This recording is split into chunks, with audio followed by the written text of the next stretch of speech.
formas de... Very good. Continue. Recording. Very good.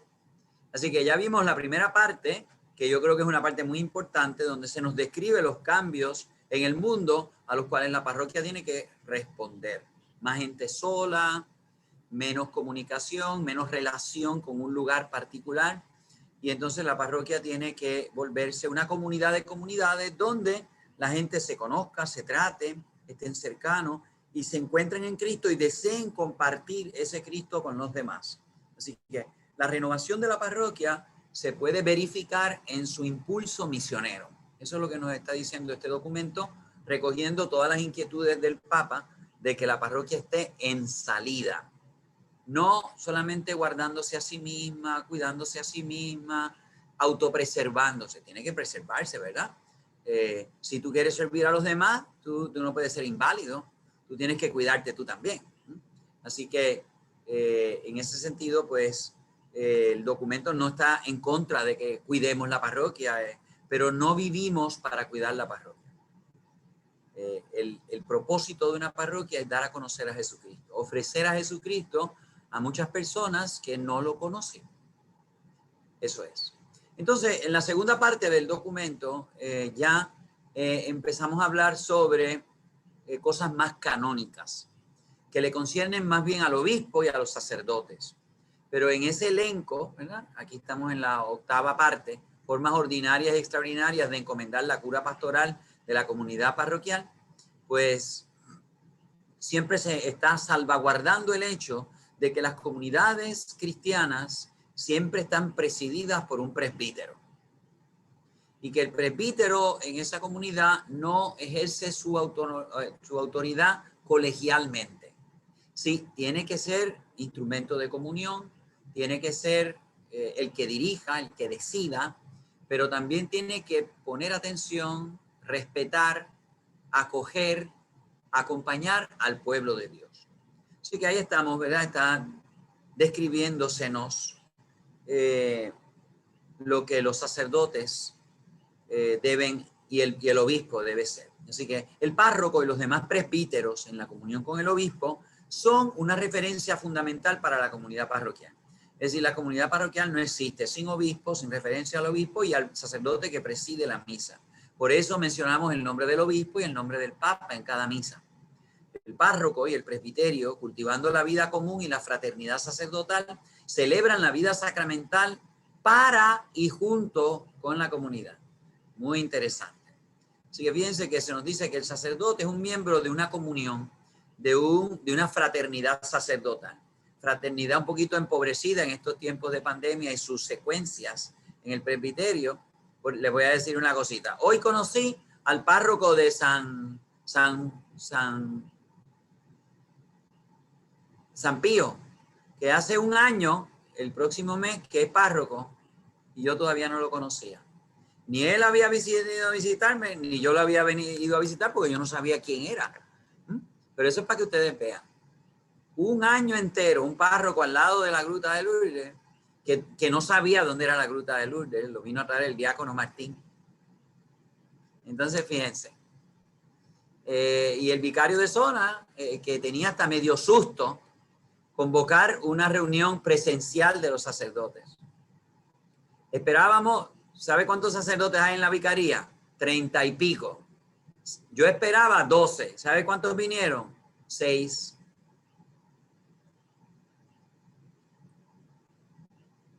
Pues entonces, somos un presbiterio que está trabajando, pero estamos ahora atomizados. Así que el párroco y el presbiterio cultivando la vida común y la fraternidad sacerdotal, eso es un poquito difícil.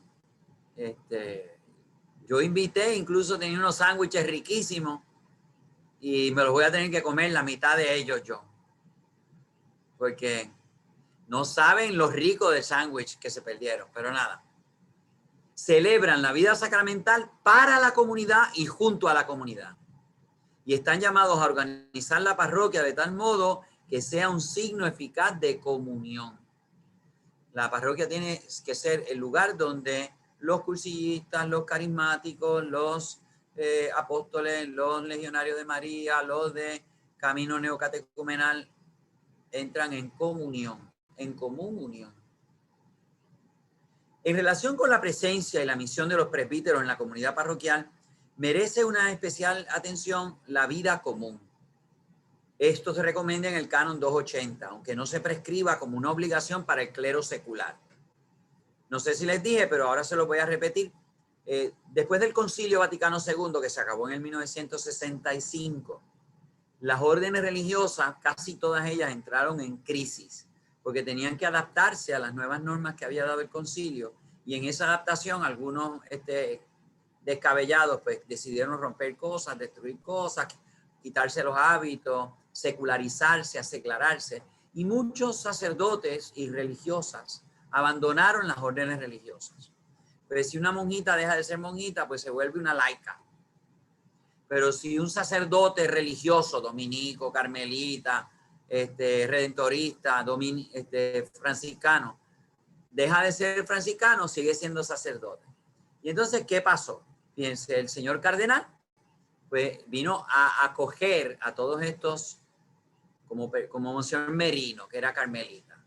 Se le puede decir que todos los españoles que había en la arquidiócesis de San Juan, todos habían sido anteriormente religiosos. Habían sido mercedarios, agustinos, dominicos, todos ellos habían, por así voy a usar una palabra que suena fea, rebotados de las órdenes religiosas. Entonces, cuando vinieron a parar al clero de San Juan, ellos habían abandonado la vida común de la vida religiosa, donde siempre había que vivir por lo menos 2 y usualmente 3 religiosos. Habían comunidades de 4, de 5 religiosos, claretianos, salesianos, de todas las órdenes religiosas. Entonces, ese señor, que usualmente eran españoles, el 90% de los que abandonaron las órdenes religiosas eran españoles. Entonces, mandarlos a una parroquia donde había un sacerdote puertorriqueño, no tenían nada en común. La formación en común, no. La cultura tampoco. Es más, los sacerdotes españoles no suelen comer ni pasteles, ni las cosas que a nosotros nos gustan. Eso.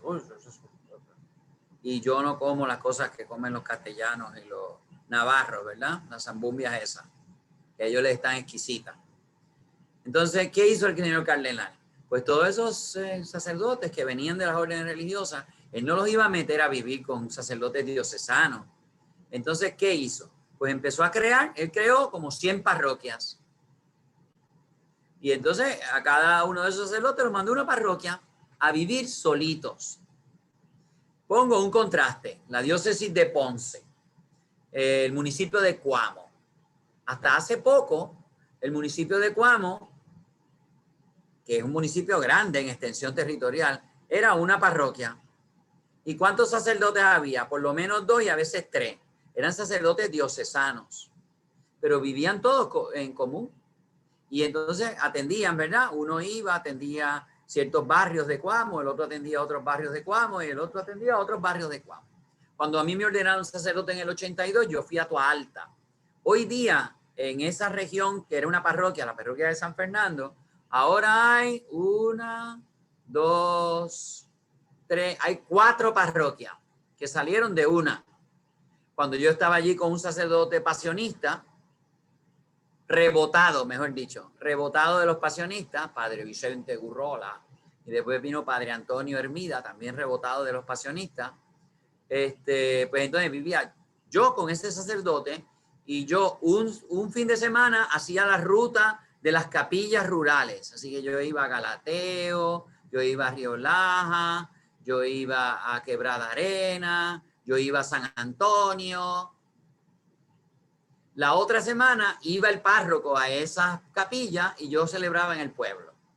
Así que fíjense, eso era, lo que pasa es que ese sacerdote nunca quiso rezar conmigo, nunca es más, no comíamos juntos. Él me dijo, yo te voy a dar 300 pesos para que tú te busques cada mes tu comida. Un curita recién ordenado, santo Dios. Así que, pues, había una parienta de mami, doña Isla Yabona, que vivía allí en Toa Alta, pues yo iba a almorzar los miércoles. Luego las monjitas, las hermanitas ecuatorianas, las marianitas, me invitaban a almorzar otro día. Había un chino, hay un restaurante chino en Toa Alta, pues yo comía chinos otro día. Y el lunes iba a casa y comía, venía para casa el día libre y comía en casa. Pero fíjense, yo nunca me senté ni de desayunar con el otro sacerdote. Él tenía unas familias amigas de la parroquia de donde él venía, que era de Toa Alta también, del barrio, de la parroquia de la Milagrosa.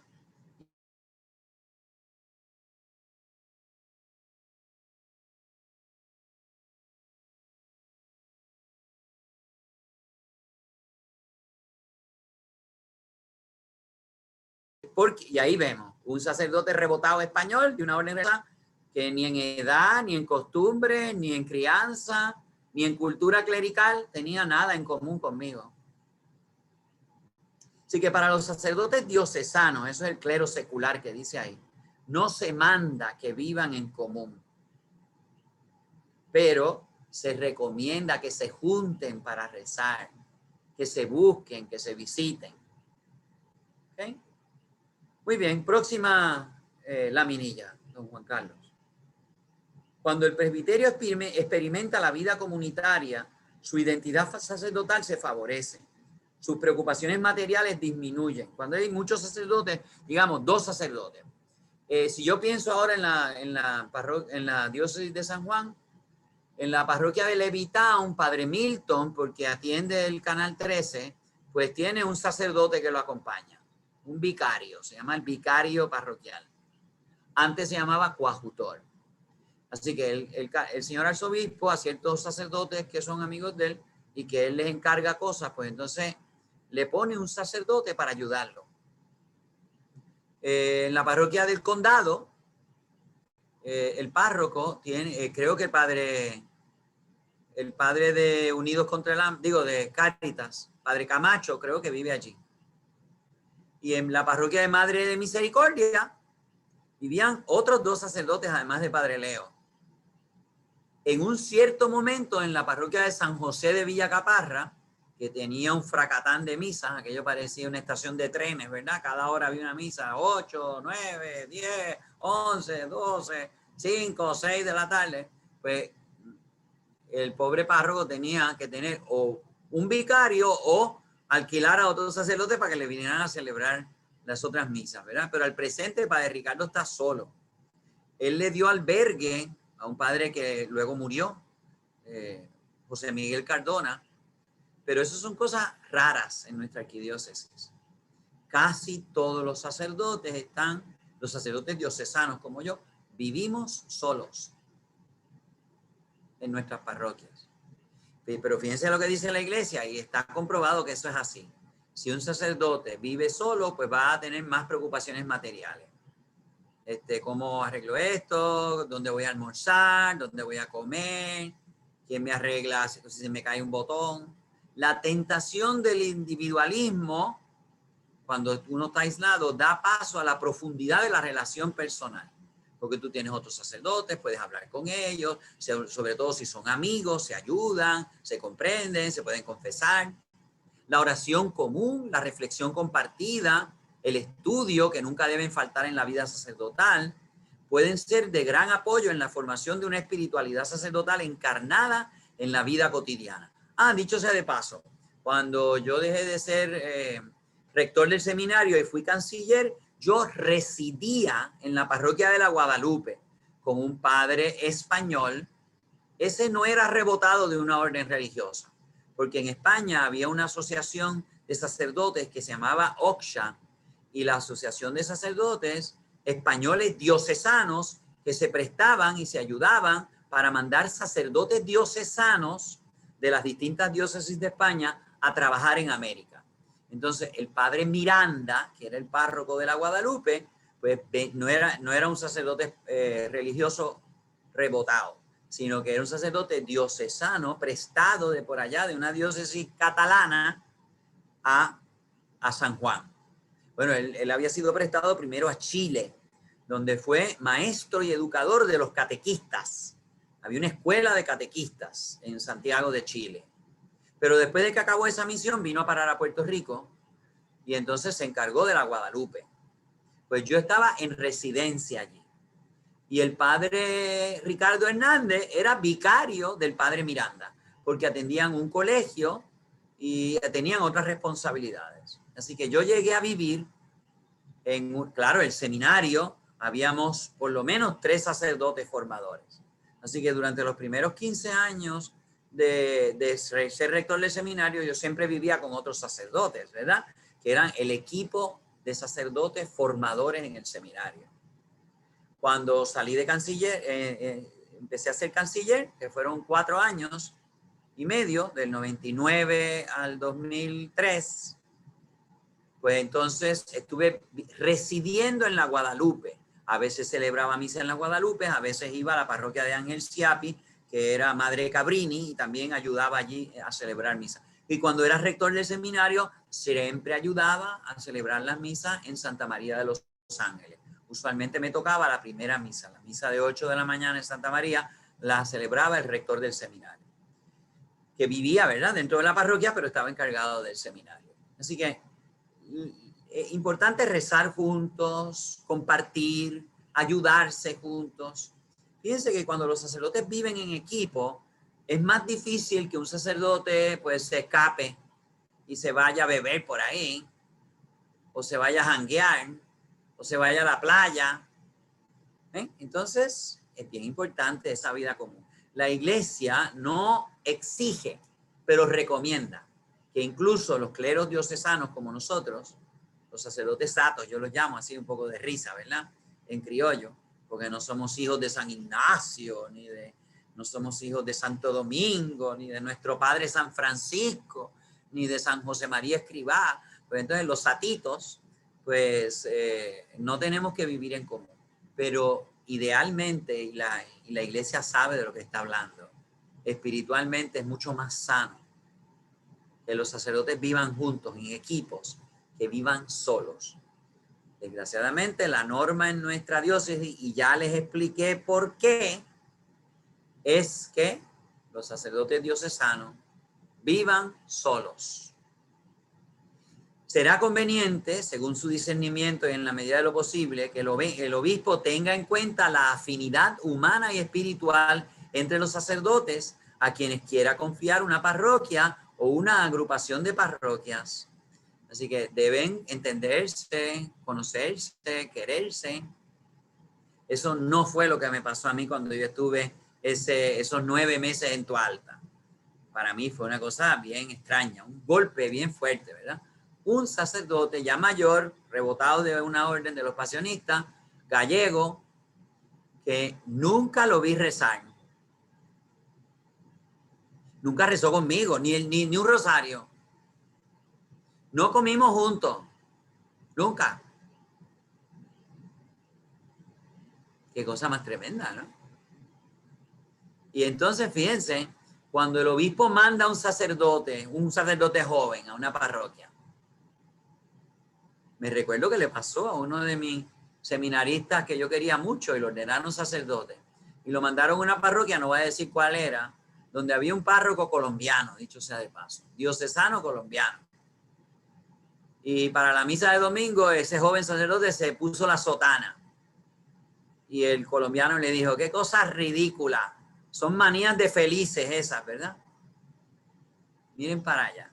Así que ridiculizó que el joven sacerdote vistiera de sacerdote, porque él vestía seglarado, ¿verdad? Como un seglar por ahí. Pues esas son las cosas que el obispo tiene que tener mucho discernimiento, saber a dónde va a mandar un joven sacerdote. De hecho, durante los primeros 5 años, dicen las leyes de la iglesia, el obispo tiene que estar, es más, esos sacerdotes jóvenes tienen que estar acompañados idealmente de uno de los formadores del seminario para que si tienen preguntas, dudas, inquietudes, puedan manifestar y así desarrollarse con más serenidad en esa transición del seminario, donde ahí se estudia toda la teología y demás, a una parroquia.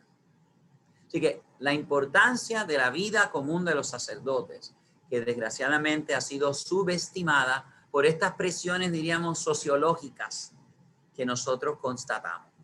Próxima laminilla. En algunos casos donde no hay tradición o costumbre de casa parroquial o que no está disponible por alguna razón como vivienda del sacerdote, eso le pasó a un sacerdote hace poco, que yo conozco, un sacerdote diocesano. Lo mandaron a una parroquia en Bayamón, recién soltada, por así decir, por los dominicos, y la casa parroquial, como los dominicos ahí vivían en el convento dominico y solamente atendían la parroquia, cuando la soltaron, pues verdaderamente no había casa parroquial. Y el sacerdote tuvo que ponerse, ¿verdad?, a adecuar su vivienda allí, en esa parroquia, ¿verdad? Y en lo que el hacha vino y fue, pues entró en una crisis ese sacerdote. Pero fíjense que aquí nos dice, pues si no hay casa parroquial o no está disponible, puede suceder que regrese a vivir con su familia de origen, donde él se formó humanamente y donde descubrió su vocación. De hecho, cuando yo llegué a la Gruta de Lourdes, que recién estaba asesinado el sacerdote religioso peruano, el párroco anterior, el diácono Sánchez le insistió mucho al señor arzobispo que me trataran de convencer que yo no viviera en la Gruta de Lourdes, porque podía ser peligroso. Y yo le dije que yo no tenía ningún problema. Y así, durante los primeros 12 años que fui párroco, yo viví tranquilamente en la Gruta de Lourdes, ¿no? Pero, entonces, fíjense, por acomodación, por una parte, se revela como un aporte positivo para la vida cotidiana del sacerdote, en el sentido de que le garantiza un ambiente doméstico, sereno y estable, sobre todo cuando los padres están aún presentes. Así que fíjense, se vislumbra que incluso el sacerdote no, por las razones, si no hay tradición de casa parroquial o no está disponible, puede que el sacerdote viva con sus papás. Y fíjense que la Santa Sede dice que esto es un ambiente doméstico, sereno y estable. Pero, advertencia, deberá evitarse que estas relaciones familiares sean vividas por el sacerdote como una dependencia, como si yo tengo que estar con papi y mami. Y eso, miren lo que dice ahí, me haga menos disponible para el ministerio a tiempo completo en la parroquia. Y que me excluya, ¿verdad? Que yo tenga que escoger entre mi familia, ¿verdad? Yo voy a estar con mi familia más tiempo y menos tiempo con la parroquia. Debe ser, dice aquí esta instrucción, un complemento de la relación con la familia presbiteral y con la comunidad de fieles laicos. Debe ser un complemento, no una alternativa excluyente. Y les voy a poner ejemplos. Miren, hace 100 años atrás en Italia y en España, la costumbre para los sacerdotes diocesanos, que al no vivir en comunidad de un grupo de franciscanos, de redentoristas, de claretianos, de jesuitas, pues la costumbre era que una hermana del sacerdote fuera a vivir con él. Miren qué interesante. Eso lo vemos en la vida de San Pío X. Fíjense, San Pío X, 2 hermanas de San Pío X siempre vivieron con él, como las amas de llave y las cocineras del futuro Papa Pío X. Fíjense que eso era una solución, porque entonces el cura no pasaba hambre, le podían coser los pantalones si se les rompían, le hacían comida caliente y lo cuidaban y atendían un poco la oficina parroquial. Y como eran sus hermanas, no había absolutamente ninguna clase de cuestionamiento ni de problema moral. Había una de las Paulinas que ya se murió, que yo quería mucho, Sor Fernanda. Y Sor Fernanda de las Paulinas fue una de las fundadoras de las Paulinas aquí. Ella siempre se sintió, ella tiene un hermano que era sacerdote, se llamaba Fernando, dicho sea de paso, allá en Italia. Y ella siempre estaba muy preocupada por ese hermano. Ella se sentía como, lo que pasa es que al ser religiosa ella vino a parar a Puerto Rico. Pero ella siempre me hablaba de su hermano sacerdote y de que ella hubiera querido estar ayudándolo. Así que esa costumbre era muy benemérita y muy interesante, ¿verdad? Claro, se sacrificaba a la pobre hermana, que entonces no se podía casar, porque tenía que estar acompañando a su hermano sacerdote. Pero fíjense cómo, pues, en vez del sacerdote quedarse en su casa familiar, se traía un familiar para la casa parroquial, para que viviera y lo ayudara, y le cocinara y lo acompañara. En el caso del Papa Pío X, cuando él llegaba, era sacerdote diocesano, a veces llegaba sin pantalones porque se encontraba con un pobre y como tenía sotana, se quitaba los pantalones y se los daba al pobre para que se los pusiera. Y las hermanas le caían encima y decían, pero ¿cómo tú le diste eso? ¿Verdad? Cuando llegó a Papa, él se llevó a las hermanas para allá, para el Vaticano. Pero él les decía, recuérdense que nosotros siempre somos pobres, así que aunque estén viviendo en un palacio, ustedes son pobres, no se pongan, ¿verdad? No se crean que ahora porque son las hermanas del Papa, no, ustedes siguen siendo pobres. Así que fíjense cómo la iglesia a través de las épocas, bien, a mí me parece eso bien interesante, ha querido que el sacerdote no se encuentre solo. El sacerdote diocesano, ¿verdad? Sato, no se encuentre solo. Solución, que traiga una de sus hermanas o familiares. Miren, el padre Ángel Siapi, cuando era párroco en Madre Cabrini, se trajo a su mamá. Él tiene un apartamento allá en Isla Verde. Pues él se trajo a su mamá. Ayer que vino el obispo auxiliar para firmar en las cuentas de Copaca, yo le pregunté, ¿usted está solo allí en ese apartamentito cerca de Madre Cabrini, donde vivían el obispo auxiliar, Monseñor Minero? Y me dijo, no, yo no estoy solo porque con la pandemia me traje a mi mamá. Así que el obispo vive con la mamá y entonces me dio ganas de reír porque la mamá, imagínense, la mamá está viviendo con su hijo que es obispo y la mamá le dice, tú no me tienes que mandar a mí. Yo le dije, ay, mire, mi mamá me decía, ¿por qué yo la mandaba tanto? Cuando yo era su hijo, yo le dije, porque ahora soy tu papá. Por eso te mando tanto. Próxima a la minilla. Así que ahora entramos dentro del rol de párroco. Creo que han aprendido varias cositas en estos cuentos que les estoy haciendo, ¿verdad? Es peligroso que un sacerdote diocesano y cualquier sacerdote esté solo. Eso es peligroso. Peligroso para él y peligroso, ya ustedes ven lo que pasó, ¿verdad? Sacerdote anterior, aunque era religioso, el padre, eso me cuentan, ¿verdad? El padre Denis, que era otro oblato, venía a celebrar misas, pero no necesariamente vivía en la Gruta de Lourdes.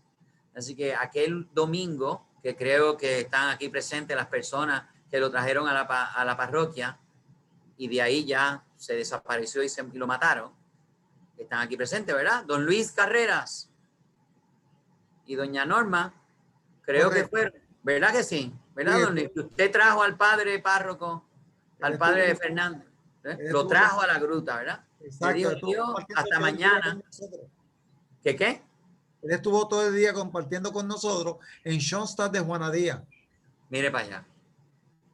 Y ustedes lo trajeron, le dejaron en la casa parroquial. Correcto. Al día siguiente ya era cadáver, ¿verdad que sí? Correcto. Pues ya ustedes ven. Pero qué lindo, ¿verdad? Que don Luis y doña Norma fueron su familia, por así decir. ¿Verdad? Triste de que el padre Denis no vivía con él, porque era un padre canadiense, mientras que el padre que estaba en la gruta era peruano. Ese padre se hizo amigo de aquellos dominicanos, ¿verdad? Que fueron los que lo mataron. Pero ven, él pasó el día que hace un sacerdote en su parroquia después de celebrar las misas. Se pone a ver televisión.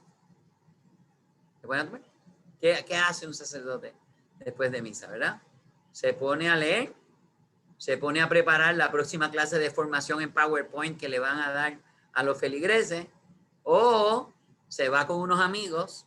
Eso fue lo mío. Así que él estuvo con don Luis y doña Norma ese día, fíjense, allá en Schoenstatt, en Guanadía y todo eso. Y entonces, cuando llega, se le ocurre irse en su carro para allá.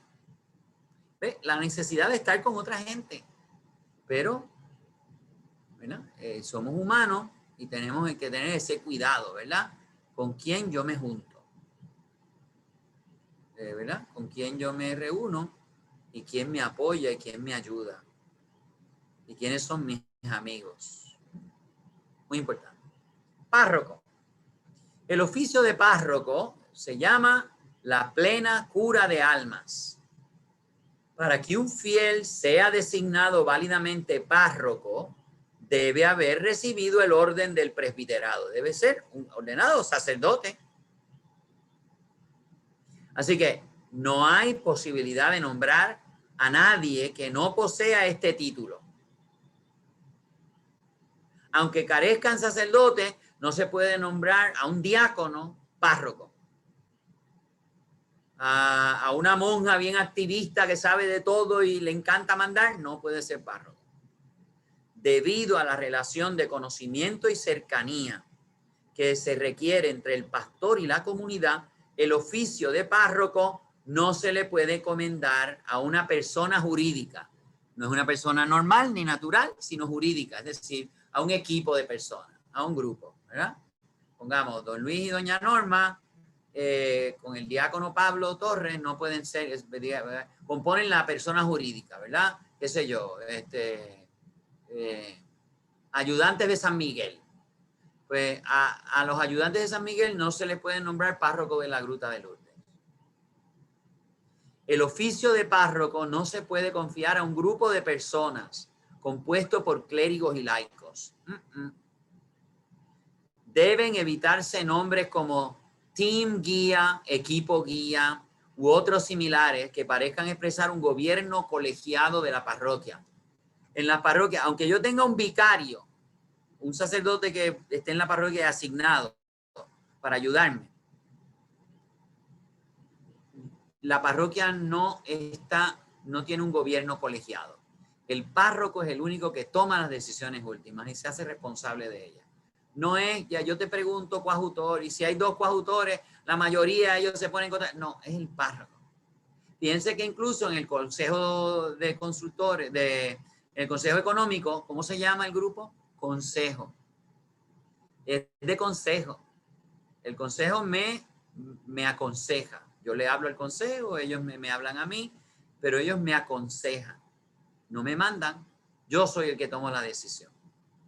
Incluso en cuestiones económicas, que la mayoría del consejo puede que se oponga, yo puedo decir, bueno, pues a ustedes les parece, pero yo creo que debemos proceder. Eso yo se lo tengo que informar, ¿verdad? A la curia. Consulté el consejo económico, la mayoría no estaban a favor, pero yo creo que se debe proceder. Y yo tengo que convencer entonces a la curia. Pero el gobierno de una parroquia no es colegiado. Aunque haya dos sacerdotes, un vicario o coadjutor y un párroco. El pastor, por consecuencia de ser el pastor propio de la parroquia que se le ha confiado, al párroco corresponde por derecho, ipso iure, la representación legal de la parroquia. Es decir, ¿quién representa a la parroquia? No es el arzobispo, es el párroco. Y eso por el derecho canónico. Él es el administrador responsable de los bienes parroquiales, que son bienes eclesiásticos, son bienes de la iglesia y que están sujetos a las normas, ¿verdad?, de sana administración que la iglesia son normas canónicas, no son administrativas del arzobispado, son normas canónicas. Así que un punto bien importante, este documento lo debiera leer, ya ustedes saben quién, ¿verdad? No solamente lo debiera leer, sino que lo debiera respetar. Y se va a poner la cosa más grave más adelante, ya verán. Hoy yo tenía un grupo de sacerdotes que ya esperaba 2 y vinieron 6 y se quedaron a comer 3. Que pues hablamos de estas cosas y es bien importante que el obispo las implemente. ¿Okay? Próxima laminilla. El Concilio Vaticano II dice, cada párroco ha de tener en su parroquia la estabilidad que exija el bien de las almas. Así que en la idea de la iglesia, en el concepto de lo que debe ser una parroquia ideal, es que un sacerdote esté largo tiempo en esa parroquia. Si es por el bien de las almas, ¿verdad? Si es un sacerdote que ha causado escándalo y problemas, quítenlo. Pero si es un sacerdote que le hace bien a las almas, se requiere que el párroco sea nombrado a tiempo indeterminado. Así que cuando el obispo nombra al párroco, le dice, te nombro párroco de la Gruta de Lourdes y que no me ponga tiempo determinado. Eso es lo ideal. Eso es lo que la iglesia recomienda. ¿Por qué? Por la estabilidad que exija el bien de las almas. Pero entonces, sin embargo, el obispo diocesano puede nombrar párrocos a tiempo determinado, si así lo ha establecido por decreto la Conferencia Episcopal. La Conferencia Episcopal de Puerto Rico ha determinado que el mínimo de un tiempo determinado de nombramiento de párroco debe ser 6 años. Y ahí este documento dice, no debe ser menos de 5. Pero en todo caso, así que idealmente los párrocos no debieran tener nombramiento determinado. Cuando a mí me nombró párroco, acababan de asesinar al párroco anterior y él me preguntó, ¿tú quieres ser párroco de la Gruta? Y yo le dije, sí. ¿De veras? Sí, yo dije, sí, no tengo ningún problema, yo no tengo miedo que a mí me vayan a matar en la Gruta ni nada de eso. En la Gruta nunca han asaltado a un sacerdote ni nada, aunque está aquello aislado. Además, así que, sí. Pues él me dio un nombramiento de párroco, punto. De los 4 sacerdotes que vinieron hoy, o los 5, a la conferencia que dimos para presentar este documento, entre otras cosas, y que está disponible ya lo va a hacer don Juan Carlos, lo va a poner en YouTube.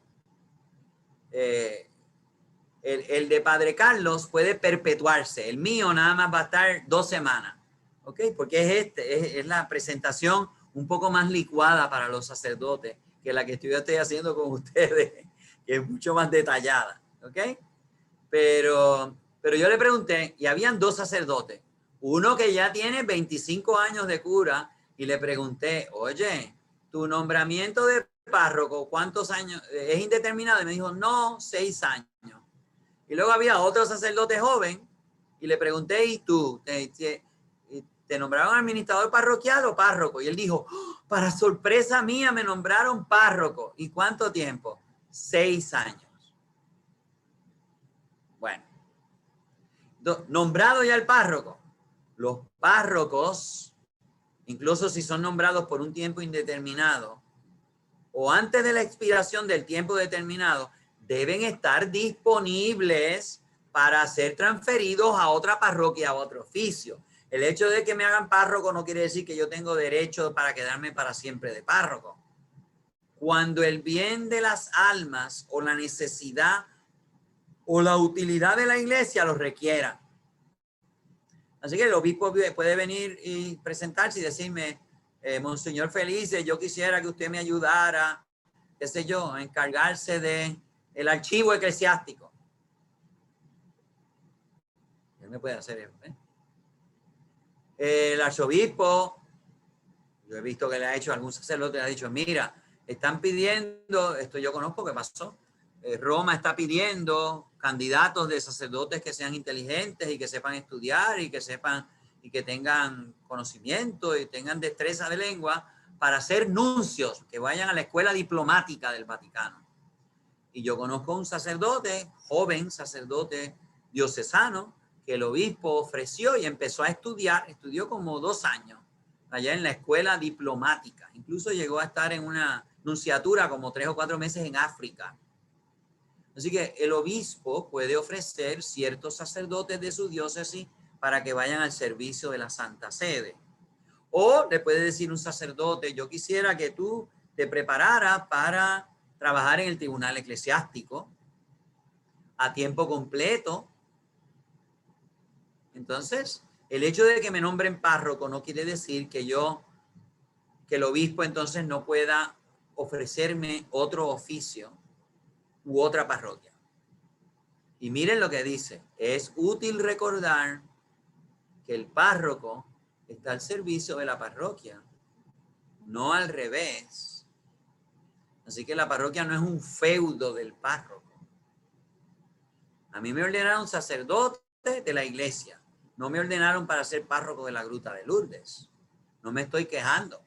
Lo que estoy diciendo es que mi sacerdocio no se puede limitar a ser el párroco de la Gruta de Lourdes. ¿Vieron? Y si el arzobispo entendiese y me pidiese y yo entendiese que es así, que pudiera, ¿verdad?, otra encomienda, otra responsabilidad, pues así se pudiera hacer. Próxima la minilla, pero no se asusten, tranquilos, porque el que hace cabeza aquí en la arquidiócesis, recuerden que pues no creo que me vaya a confiar ninguna misión, así que quédense tranquilos. Donde sea posible, es bueno que el párroco tenga la cura pastoral de una sola parroquia, pero si hay escasez de sacerdotes, se puede confiar a un mismo párroco la cura de 2 parroquias cercanas. Y eso lo tenemos, miren, Sagrada Familia y San Pedro y San Pablo, ambas en la 65 de Infantería, están encomendadas a un pobre sacerdote joven, Sato, el padre Carlos. Perdón, el padre Rafael. El padre Rafael es... miren, en la parroquia al otro lado, la de los Escolapios, hay 4 curas Escolapios.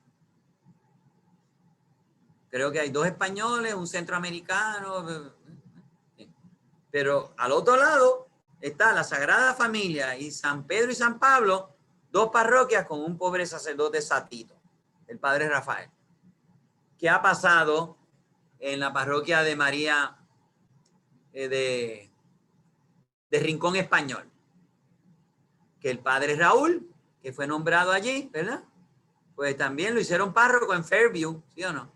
Cuando el sacerdote colombiano, el párroco de Fairview, decidió irse un año sabático para allá, para su país, pues entonces el arzobispo le pidió al padre Raúl de la parroquia de Rincón Español que también se encargara de la parroquia de San Francisco Javier de Fairview. Así que ahí tenemos, miren qué cerquita tenemos. Santa María de los Ángeles, allá en Puerto Nuevo. Pues el padre Marco, párroco de San Luis Rey, que está bien pegadito allí al centro médico, pues el párroco de San Luis Rey, cuando el arzobispo decidió sacar al párroco de Santa María de los Ángeles, le encomendó Santa María de los Ángeles, que es una parroquia mucho más grande y mucho más buena, a mi entender. Cuidado que están grabando esto, ¿verdad? Que San Luis Rey, que era una parroquia más chiquita, era una capillita de Santa María de los Ángeles. El padre Marcos está en San Luis Rey y es también párroco de Santa María de los Ángeles. Eso es lo que se llama hermanar parroquias. Así que aquí están hablando de eso, ¿no? El obispo debe valorar atentamente que si se confían varias parroquias al mismo párroco, éste pueda ejercer plena y concretamente el oficio de párroco como verdadero pastor de todas y cada una de ellas. No, como está pasando en algunas parroquias de San Juan, no voy a mencionarla, que sea el párroco completo de una y medio párroco de otra, a la cual le da y dice, yo no te quiero. Y esa parroquia, a mí me consta que mucha gente se ha ido de esa parroquia porque se sienten malqueridos por este sacerdote que está en esta parroquia y le asignaron la otra y a él no le gusta la otra. Pues eso está prohibido. Una vez nombrado, el párroco permanece con el pleno ejercicio de las funciones que le han sido confiadas con todos los derechos y responsabilidades, hasta que no haya cesado legítimamente su oficio de pastor. Así que él se queda ahí a menos que cese, ya lo veremos, por edad, o para su remoción o traslado antes de la expiración del mandato, y en el caso mío es indeterminado, deben observarse los relativos procedimientos canónicos. Es decir, si a mí el arzobispo me quiere quitar de párroco, tiene que establecer un proceso canónico. Tiene que preguntarle al decano, tiene que preguntarle al padre vicario, al padre Tomás González, ¿verdad? Y el padre Tomás González tiene que venir a la parroquia y preguntar y decir, ¿verdad? A mí no se me puede trasladar o remover sin un proceso que es serio, que se tienen que consultar y escuchar, y este documento va a defender la voz del pueblo de Dios. No es solamente el gusto, el capricho o el derecho del obispo. Así que para remover a un párroco se necesita a Dios y su santa ayuda. A menos que haya cometido algún delito público o canónico.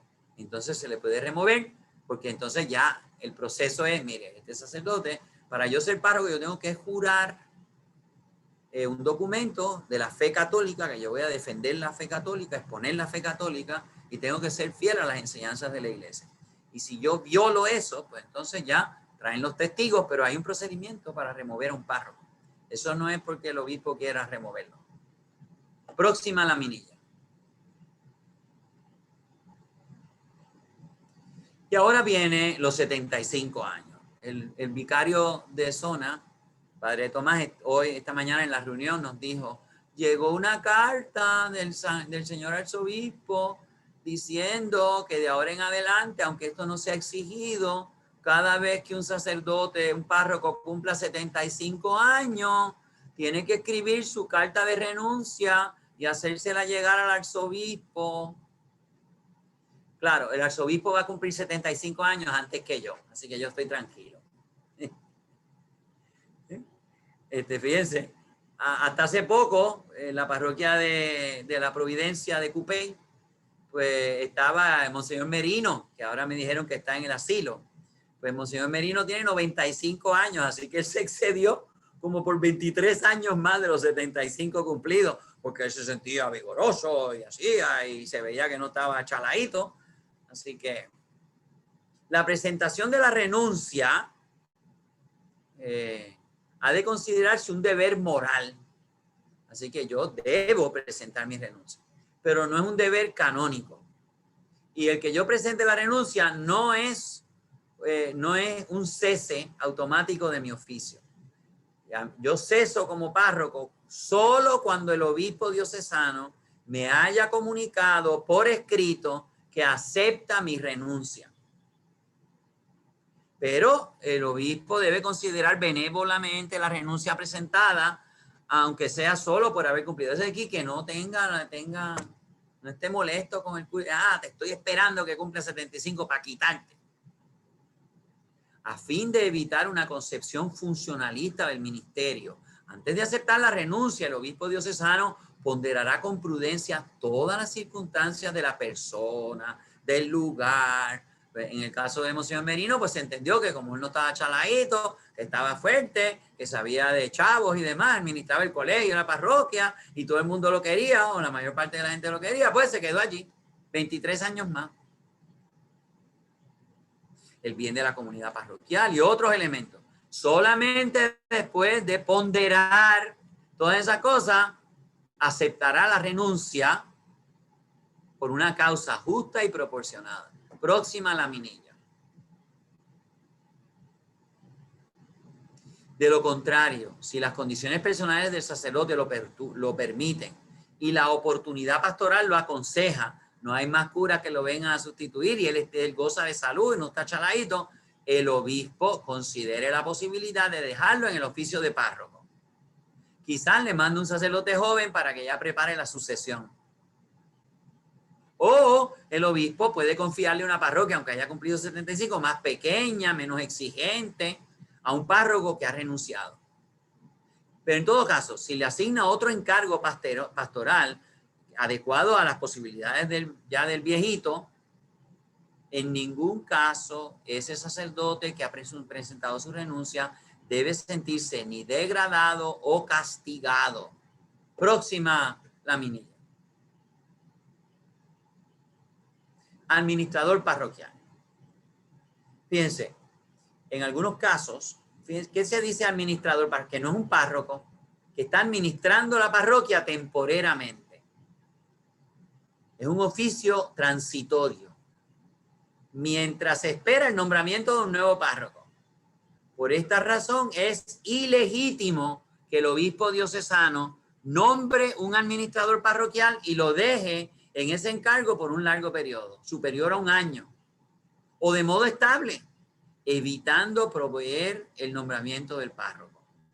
Esa solución es adoptada, esto está diciéndole el documento, no es un chisme mío, esa solución es adoptada a menudo para eludir las condiciones del derecho relativas al principio de la estabilidad del párroco.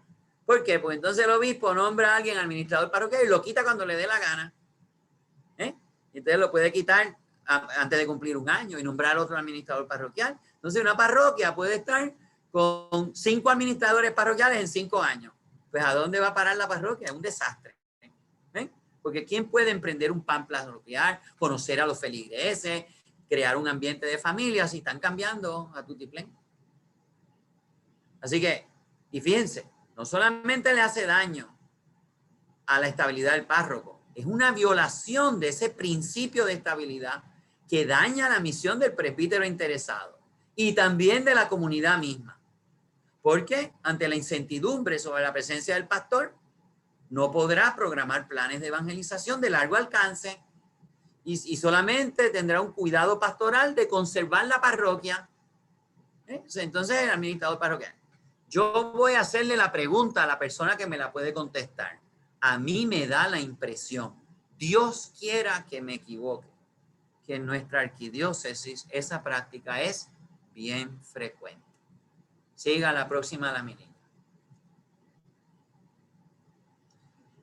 Esto verdaderamente a nosotros no nos interesa. Y como pongo abajo, la única parroquia que en un momento estuvo encomendada insólido, es decir, de 3 sacerdotes, como si los 3 fuesen párrocos, fue la parroquia de María, Madre de la Misericordia, cuando estábamos Señor Capó y Padre Huizo y otros sacerdotes. ¿Ok? Pero eso ya se desbandó. Así que en San Juan no hay ni se prevé que haya este tipo de parroquia. Sígalo, próxima laminilla. Ok, vicario parroquial. Este es un sacerdote que me ayuda a mí en la parroquia con nombramiento. Piense que hay posibilidad de que un sacerdote sea nombrado vicario parroquial, encargado de un sector específico de la pastoral, jóvenes, ancianos, enfermos, cofradía, catequesis, o para desempeñar todo el ministerio, o en una determinada parte del mismo. ¿Se recuerdan el arreglo que yo tenía cuando yo llegué a Toalta? Un fin de semana yo hacía la ruta de las capillas de campo y el próximo domingo hacía las misas de la parroquia. Y el párroco entonces así, yo no estaba, ¿verdad?, solo con las capillas y él se quedaba con la parroquia, sino que nos alternábamos para que yo fuese el párroco de las capillas y él fuese el párroco de San Fernando del pueblo. Pues entonces nos estábamos turnando continuamente. Yo era el vicario parroquial. ¿Ok? Muy bien, próxima laminilla. Los diáconos, ministros ordenados, incardinados, quiere decir firmemente son ciudadanos, por así decir, en una diócesis. Son colaboradores del obispo y de los presbíteros en la única misión evangelizadora. Y tienen 3 áreas de servicio: liturgia, palabra y caridad. Entonces, aquí citan al Papa Francisco. Hay que tener cuidado, no ver a los diáconos como medio sacerdotes o medio laicos. Los diáconos no son laicos, aunque estén casados y vivan en su casa y trabajen en un empleo. No son laicos, son clérigos. Y tampoco son medio curas. Tampoco es buena la imagen del diácono como una especie de intermediario, ¿verdad? El abogado de los fieles ante el cura. Ni a mitad de camino entre curas y laicos. Y dice el Papa Francisco, para los diáconos hay 2 peligros. El clericalismo, un diácono que siempre está, yo soy clérigo, ¿verdad? Y a mí no me toque, ¿verdad? Yo soy parte de una cosa aparte. O el funcionalismo. Yo solamente ayudo en 2 o 3 cositas y ya soy meramente un empleado. Sígalo, próxima laminilla.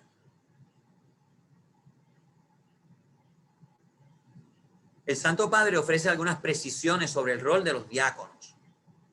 Esto es una vocación específica. Es una vocación familiar que llama al servicio. Así que también incluye a su esposa y a sus hijos. Y esa es la palabra clave del carisma del diácono. Servicio. Que es uno de los dones del pueblo de Dios. El diácono, por así decirlo, es el custodio del servicio en la iglesia. Y está aquí hablando del Papa Francisco a los diáconos. el servicio de la palabra, el servicio del altar y el servicio de los pobres. Próxima lámina. Fíjense que no hubo diáconos permanentes en la iglesia desde el final de la época, desde el 800 más o menos, hasta después del concilio, que se restablecieron los diáconos permanentes. Solamente había diáconos transitorios. A mí me ordenaron de diácono en la capilla del convento de las Carmelitas el 20 de diciembre de 1981. Y la ley de la iglesia dice que deben pasar por lo menos 6 meses entre la ordenación de diácono transitorio y la ordenación de sacerdote. Así que me ordenaron el 20 de diciembre del 81 y me ordenaron presbítero sacerdote el 29 de mayo del 82. Enero, febrero, marzo, abril, mayo. Ok. Así que, próxima laminilla. Pablo VI dijo, volvió otra vez a decirle, los diáconos, el anuncio de la palabra de Dios, el ministerio de los sacramentos y el ejercicio de la caridad. ¿Okay?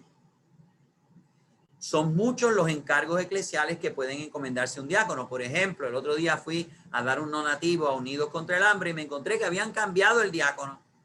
Pero es un diácono el que está encargado, el que estaba encargado y el que ahora está encargado de Unidos contra el Hambre. También había un diácono encargado de personal en la arquidiócesis, era un diácono gordito de Carolina, de San Juan de Dios, que se nos murió. Yo era muy amigo de él, de ese diácono, porque conocía a mi abuelo, don Benicio, ¿verdad? Así que ese diácono era el encargado de personal en la curia. Así que esos son diáconos a quienes se les encarga. Creo que hay algunos diáconos que están trabajando en servicios funerales católicos. Así que el Código de Derecho Canónico determina qué oficios están reservados al presbítero, cuáles pueden confiarse a los fieles laicos. No hay indicación de algún oficio particular en el que el ministerio diaconal pueda expresar su especificidad. Así que recuerden que los diáconos no pueden ser párrocos. Próxima laminilla. La historia del diaconado recuerda que fue establecido en el ámbito de una visión ministerial de la iglesia, como ministerio ordenado al servicio de la palabra y de la caridad. Este último ámbito comprende también la administración de los bienes. Así que en la liturgia él está llamado a proclamar el evangelio, a servir la mesa eucarística. Diácono quiere decir mesero, literalmente. Así que yo conozco en la arquidiócesis de San Juan, en algunos momentos, cuando hay un sacerdote nombrado de administrador parroquial, el arzobispo ha nombrado a un diácono ser el administrador económico de la parroquia. Así que el cura no tiene derecho a la firma, pero la tiene el diácono. Pero es el administrador parroquial, le puede decir yo necesito esto y lo otro, y el diácono tiene que hacerle el cheque. Así que a veces se ha encomendado, sobre todo si hay unos diáconos que son contables, pues se le puede dar ese oficio. Próxima laminilla. Aquí están los religiosos. En nuestra parroquia no tenemos religiosos, ¿verdad? Los religiosos no son una cosa independiente en la vida de la iglesia local, sino que son personas que viven más radicalmente su consagración a Dios. ¿Ok? Así que dentro de la parroquia se les puede encomendar la catequesis, la caridad, la formación, la pastoral juvenil, el cuidado de los enfermos. Próxima laminilla. Los laicos. Tan, tarán, tan, tan. ¿Qué hora tenemos? Porque yo no me quiero llegar hasta las 10 de la noche por haber empezado tan tarde. ¿Qué hora es? 9:30 van a ser. Bueno, ¿continuamos o aquí paramos? Yo creo que debemos de parar, padre, porque usted está cansado. Muy bien. Y sí, es verdad. Este tema Muy es bien bueno y hay gente que no está aquí y merece escucharlo. Bueno, pues nada, pero ya lo tienen grabado. ¿Alguna pregunta? Preguntotas, preguntitas. El próximo jueves acabamos este documento, ¿oyeron? Porque ya, después de hablar de esto de los laicos, ya entramos, ¿verdad? Y esta es una parte bien importante del documento, ¿verdad? el que todos los laicos se motiven a ser evangelizadores. Voy a parar el recording, padre. Muy bien.